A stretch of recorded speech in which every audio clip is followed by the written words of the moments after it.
You're listening to Skeptoid. I'm Brian Dunning from Skeptoid.com. How to tell a good website from a crap website.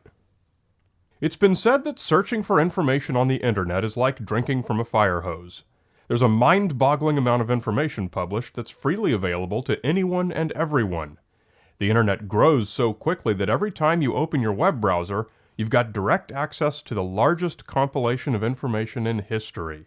Bigger than all the books in all the libraries in all the world, and at current rates it's growing by 5% every month. Search for information on any given subject and you're presented with more options than anyone can know what to do with. So when the average person wants to learn some decent information, how can you tell whether the website you found is giving you good info or giving you crap? Today, we'll find out. We're going to look at 3 categories of tools for appraising the validity of information presented on a website. First, we're going to go through some general rules of thumb pertaining to the website's style of presentation that most lay people should be able to spot. Next, we're going to look at a handful of software tools designed to give you an objective assessment. And finally, we're going to quickly review the How to Spot Pseudoscience guide to give you a pretty darn good idea of any given piece of information you're curious about.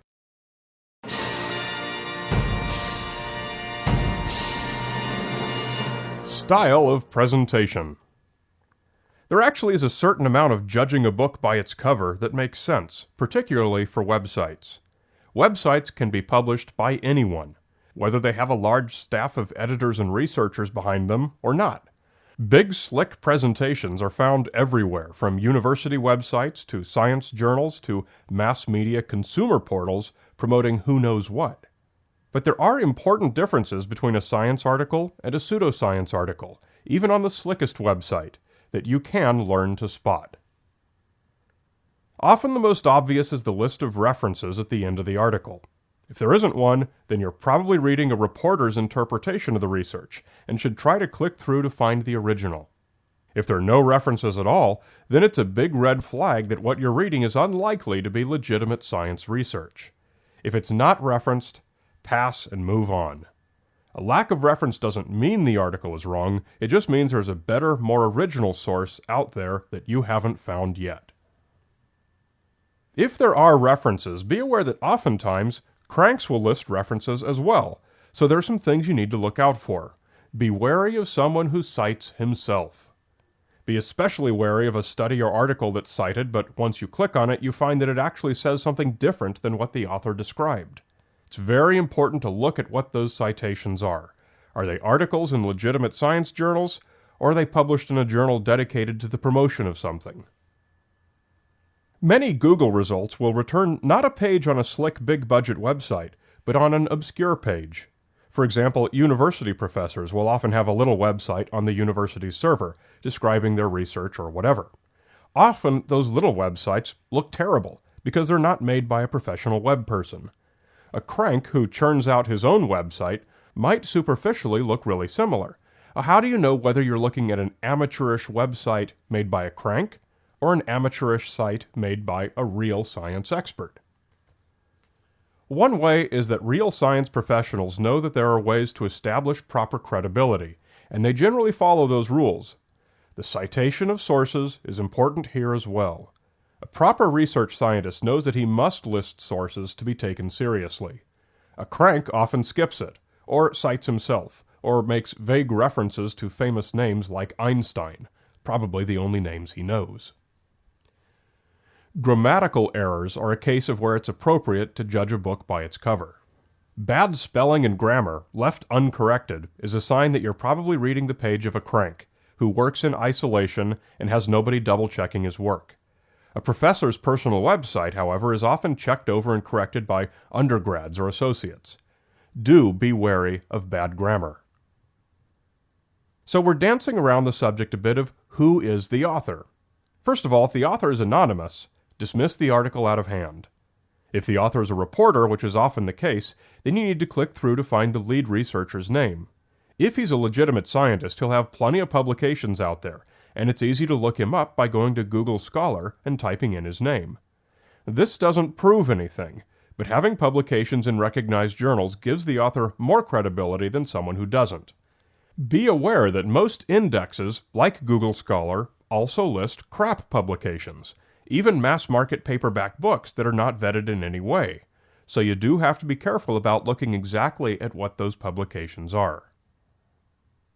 If the website teases you with a bit of titillating information but then requires a purchase to get the rest of the story, you could be dealing with a crank sales portal, or you could be dealing with a paywall, which is still, unfortunately, common for science journals. Universities almost always have accounts that allow them past the paywalls. You should be able to easily tell whether you're looking at a paywall where research credentials can be input to download the full article, or whether you're looking at a sales page trying to pitch you on buying the book to learn the secrets, or whatever it is. A journal paywall is a good indicator that you're probably looking at real science. A sales page is a good indicator that you're probably looking at crap. A braggadocious domain name like realscientificinfo.com or liferevolution.biz is just like a used car salesman calling himself Honest John. Websites like that are not typical of the way proper science reporting is done. The website should represent an actual, real-world organization, academic institution, or publication, and not be just some random web compilation.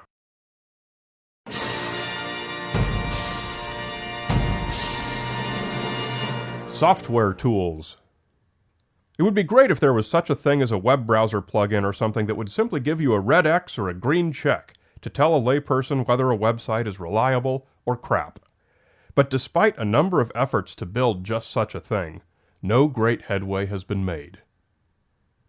One good tool is the Quackometer at quackometer.net, which uses an automated algorithm to scan a website's pages, looking at its use of language. It comes back with a score telling you how likely it is that the site is misusing scientific-sounding language and is promoting quackery, or whether it generally appears good. Obviously, this is an imperfect solution, but when I've used it on sites that I know, I've found that its results are generally correct, with its biggest flaw being that it often gives a little too good of a score to sites that deserve lambasting. The Web of Trust at mywot.com is a crowdsourced rating system that gives a trustworthiness score for sites. It's a browser plugin that gives you a little icon next to every link on the page, plus a bigger one for the page you're on, that ranges from green to yellow to red based on ratings given by users. In my experience, it's less useful for gauging the reliability of scientific articles on sites, and more useful for metrics like the site's customer service and security, more for detecting spam than bad reporting. Rebuttal at rubtr.com is a browser plugin that lets users link articles that rebut whatever's written on the current page. So if you're reading something that's been rebutted somewhere, Rebuttal will link you right to it. The downside is that it cuts both ways. It rebuts a bad article with a good, and rebuts that same good article with the bad, according to someone else. There's not really a way for the end user to know which is better, just that they rebut each other. Somewhat surprisingly, online trustworthiness services, of which Trustee is the best known, allow sites to pay for a privacy certification that they can put on their websites. It turns out that sites who pay for these logos are actually more likely to not be very trustworthy. People with less honorable motives are often more highly motivated to convince you that they are honorable. And in any case, site privacy has nothing to do with the quality of the site's articles. If you see some sort of a logo or certification on a website, it proves nothing whatsoever by itself. By no means should you assume that it makes the information likely to be good. The best roundup of tools for assessing the validity of online data is Tim Farley's Skeptical Software Tools at skeptools.com. You should keep it as a bookmark, and if anything new comes along for helping lay people evaluate websites, Tim will be among the first to report on it.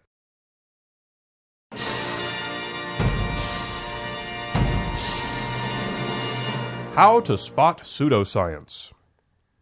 Skeptoid followers may recognize this list from episode 37, way back long ago. This is an abbreviated version that you can apply to the contents of a website. These common red flags don't prove anything, but they're characteristics of pseudoscience.